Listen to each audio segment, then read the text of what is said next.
औज़ुबिल्लाहि मिनश्शैतानिर्रजीम बिस्मिल्लाहिर्रहमानिर्रहीम। तो आज हमारे पास स्टैट्स का STA 301 का लेक्चर नंबर 3 है। अब इस लेक्चर नंबर 3 में हमने डाटा के बारे में बताना है कि डाटा हमारे पास यहाँ पर किस तरह से हम टाइप्स ऑफ डाटा हमारे पास किस तरह कितने होते हैं और उसको हम किस तरह से सर अंजाम देते हैं। तो यहाँ पर टाइप्स ऑफ डाटा में हमारे पास दो किस्म का डाटा थे जो हम पहले पढ़ चुके हैं, क्वालिटेटिव और क्वांटिटेटिव। अब क्वालिटेटिव के आगे से टाइप्स आ जाती हैं और क्वांटिटेटिव के आगे से टाइप्स आ जाती हैं।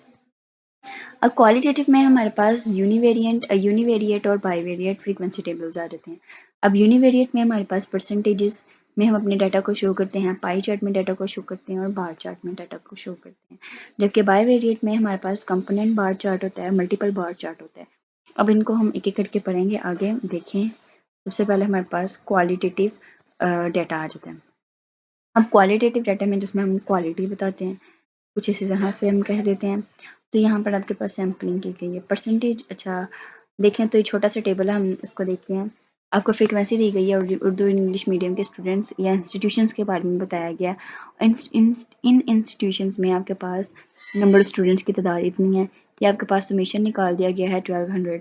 ओके, उसके बाद परसेंटेज हम किस तरह से निकालते हैं। आपने divide the seller frequency by total frequency. आपने 719 को डिवाइड कर देना है 1200 पे और उसको मल्टीप्लाई कर देना है 100 के साथ। तो आपके पास percentage 59.9 which is round about 60%। इसी तरह इसकी 40% निकल आती है which is all about equals to 100%। ठीक है। पाई चार्ट हम इसको किस तरह से डिस्प्ले करते हैं, this is called pie chart. हम इसको सर्कल में मतलब कि पाई मतलब कि सर्कल में हम डिनोट करते हैं अपने परसेंटेजेस को, जिसमें हम जैसे कि फॉर एग्जांपल अगर आपको कोई फ्रूट और वेजिटेबल अगर आपको डाइट चार्ट मिला है तो उसमें पाई चार्ट ज़्यादा से ज़्यादा बने होते हैं। ठीक है, आपको व्यू में भी पाई चार्ट ही दिखता है जिसमें 60 40 30 20% आपको दिखाई देती है। This is called pie chart. उसके बाद दिस सिंपल बार चार्ट आपके पास यहाँ पर डिपेंडेंट वेरिएबल होते हैं, यहाँ पर इंडिपेंडेंट वेरिएबल्स होते हैं। ठीक है, this is called by chart, sorry simple bar chart. तो ये आपके पास सिंपल सा एक बार चार्ट है जिसमें आप डाटा जो है यहाँ पर डिस्प्ले कर देते हैं बार्स बना के। अब बाई वेरिएंट फ्रीक्वेंसी टेबल आपके पास क्या होता है। बाई वेरिएंट फ्रीक्वेंसी टेबल में आपके पास ये डाटा दिया गया होता है जिसमें से 1 2 3 4 5 6 7 8 एंड सो ऑन। अगर हम 8 तक का डाटा निकालें तो बाई वेरिएंट डाटा हम किस तरह से निकालते हैं। फॉर एग्जांपल हमारे पास जेंडर्स कितने हैं, मेल और फीमेल, हमने अलग अलग उनका कॉलम्स और रोज बना दी। ठीक है, और टोटल नंबर्स हमें यहाँ पर अब देखने हैं। अब टोटल नंबर ऑफ स्टूडेंट्स जो हैं वो हमारे पास 8 हैं। टोटल नंबर ऑफ स्टूडेंट्स हमारे पास कितने हैं, 8 हैं, जिसमें से फीमेल भी अलग है मेल भी अलग है। हम यहाँ पर काउंट करना है मेल कितने हैं, 1 2 3 4 5 टोटल मेल है तो हम 5 लिख देंगे। और बाकी कितने फीमेल्स हैं, और 3 फीमेल्स हैं, 1 2 3 फीमेल्स हैं। ठीक है, तो दिस इज 5 + 3 = 8 आ गया। अब हम देखना है उर्दू मीडियम में मेल्स कितने हैं। Then check we Urdu medium में मेल्स कितने हैं, 1 2, तो 2। ठीक है, 5 3 8 2 मेल्स हैं उर्दू मीडियम में।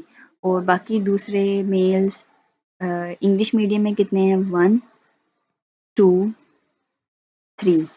3 मेल्स हैं, मतलब इसको प्लस करके 5 आ गया। अब इसी तरह से उर्दू मीडियम में फीमेल्स कितनी हैं, 1 और 2। इसी तरह इंग्लिश मीडियम में 1 है। ठीक है, और इस तरह से अगर आप इसको टोटल करें तो ये आपके पास 4 और ये आपके पास 4 विच इज़ इक्वल्स टू 8। ठीक है, तो ये हमारे पास bi variant chart bi variant graph है। इस तरह कंपोनेंट बार ग्राफ कंपोनेंट्स में आप बना देते हैं इसको। ठीक है, आपके पास टोटल मेल्स इतने हैं जिसमें से आपके 400 मेल्स किसी भी चीज़ में इंटरेस्टेड होंगे। ठीक है, टोटल फीमेल्स आप कितनी हैं, इतनी फीमेल्स जो हैं वो आपकी जॉब करती हैं। ठीक है, ओके, ये आपके पास आ जाते हैं मल्टीपल बार चार्ट ग्राफ। जैसे कि आपको एक ईयर में एक्सपोर्ट और इंपोर्ट दिखानी है तो आपको डबल चार्ट शो करना है, तो आप यहाँ पर मल्टीपल बार चार्ट ग्राफ का इस्तेमाल करेंगे। देन उसके बाद नेक्स्ट लेक्चर नंबर 4 शुरू हो जाता है हमारे पास। लेक्चर नंबर 4 में आपके पास यहाँ पर क्या कहा जा रहा है, एग्जाम्पल यहाँ पर आपको दी जा रही है इन्वायरमेंटल प्रोटेक्शन एजेंसी की। रेंज यहाँ पर देखते हैं लोअर क्लास बाउंड्रीज और अपर क्लास बाउंड्रीज को किस तरह से बनाया जाता है। अगर आपके पास क्लास नंबर 1 है, class number 1, class number 2, class number 3, इसकी अगर मैं एग्जांपल अगर आपसे होना कुछ यहाँ इस तरीके से है कि हमने ना ऊपर वाले टेबल को देखना है। ये आपके पास माइल्स पर गैलन कार्स का आपको डाटा दिया गया है। अब ये इस डाटा में आपको ये डाटा सिंपल तरीके से दे दिया गया। अगर ग्रुप के तरीके में दिया गया, अगर अनग्रुप तरीके में दिया गया तो वो दरमियान में कोमास लगा कर दिया गया होता। ठीक है, तो यहाँ से सबसे पहले हमने देखना कि क्लास बाउंड्रीज हम किस तरह से बना सकते हैं। क्लास बाउंड्रीज बनाने के लिए सबसे पहले आपने देखना है कि आपके पास टोटल नंबर्स कितने हैं। तो टोटल नंबर्स आपके पास 30 हैं। यहाँ पर काउंट करके देखें तो 30 हमारे पास यहाँ पर टोटल आपके पास डाटा जो दिया गया है उसमें 30 हमारे पास टोटल डाटा है। डाटा हमारे पास टोटल 30 है, 30 नंबर्स हैं। उस 30 में से सबसे छोटा नंबर हमारे पास 30.1 है। ठीक है, उस 30.1 में अब हमने यहाँ पर क्या करना है, 30 जो सबसे छोटी वैल्यू होगी उसमें से हमने माइनस कर देना सबसे बड़ी वाली वैल्यू को। ये आपके पास रेंज निकल आएगी। ठीक है, यहाँ पर यही काम हुआ है। सबसे छोटी वैल्यू में से सबसे बड़ी वैल्यू को जब आप माइनस, बड़ी वैल्यू में से छोटी वैल्यू को माइनस करते हैं तो आपके पास रेंज है वो 14.8 निकल आती है। अब इस 14.8 का हमने क्या करना है। ठीक है, अब यहाँ पर इसकी रेंज जो है वो हमारे पास 14.8 निकला है। अब 14.8 को मतलब जो रेंज निकली है उसको 5 से, ये 5 कहाँ से आया, ये 5 आपकी क्लासेस हैं। आपने कितनी क्लासेस बनाने के बारे में सोचा, अगर आपने 5 क्लासेस बनाने के बारे में सोचा है देन यू डिवाइडेड बाय 5। ठीक है, एंड यहाँ से आपके पास जब आपने डिवाइड किया 2.96 आंसर है विच इज़ राउंड अबाउट 3। तो आपके पास यहाँ पर 3 जो एस एक 3 एक ऐसा नंबर है जिसको आप 30.0 अब कहाँ से आया, 30.1 से करीब करीब जो वैल्यू है वो है 30.0। तो अब 30.0 की पहली हमारे पास लोअर क्लास बाउंड्री बनेगी। फिर उसके बाद 30 में आप 3 ऐड करोगे तो वो 33 निकल आएगा। 33 में ऐड करोगे 3 तो वो 36 निकल आएगा। These are your lower class boundaries. ठीक है, और अपर क्लास बाउंड्रीज आपकी किस तरह से बनेंगी, लोअर क्लास बाउंड्रीज ये हो गई और अपर क्लास बाउंड्रीज आपके पास आपने 10 का यहाँ पर गैप देना है। जैसे आप एक्चुअली यहाँ पर 30.0 ये हमारे पास लोअर बाउंड्री है। अब 30.0 से यहाँ पर आपके पास नेक्स्ट लोअर बाउंड्री आपके पास 33 आ रही है। 33.0 मतलब कि 0.0.1 अगर आप माइनस करेंगे ना तो आपके पास 32.9 आ जाएगा। अब वो 32.9 आपके पास अपर क्लास बाउंड्री होगी फर्स्ट लेवल की। ठीक है, उम्मीद है आपको समझ आ रही होगी। 30 पॉइंट देखें यहाँ पर 30.0 आपके पास लोअर क्लास बाउंड्री है।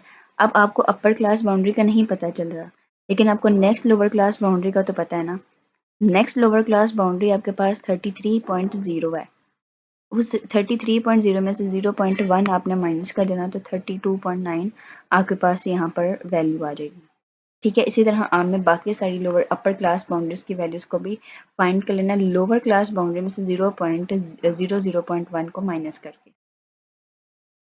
तो यहाँ पर आपके क्लास बाउंड्रीज इस तरह से बन गई। अब टेली मार्क हम किस तरह से लगाते हैं, फ्रीक्वेंसीज टेली मार्क हम किस तरह से लगाते हैं। टेली में जो 2 है वो 2 के बराबर होगा। 1 2 3 4 लाइन्स हो जाएंगी। अब 5 जब हमारे पास लाइन्स होती हैं ना हम उसको ग्रुप बना लेते हैं बाय क्रॉसिंग 8। ठीक है, तो ये हमारे पास 5 का एक ग्रुप बन जाता है। क्लास बाउंड्रीज, फ्रीक्वेंसीज और टेली मार्क भी हमने देख लिया। यहाँ पर एक चीज़ है फ्रीक्वेंसी, यहाँ पर फ्रीक्वेंसी का सुमेशन लिया गया है। ठीक है, तो यहाँ पर हम अपना लेक्चर ख़त्म करते हैं। देन जो न्यू कंसेप्ट है वो आगे ही हम न्यू लेक्चर में स्टार्ट करेंगे। मिलते हैं इंशाल्लाह अपने न्यू लेक्चर में। अल्लाह हाफिज़।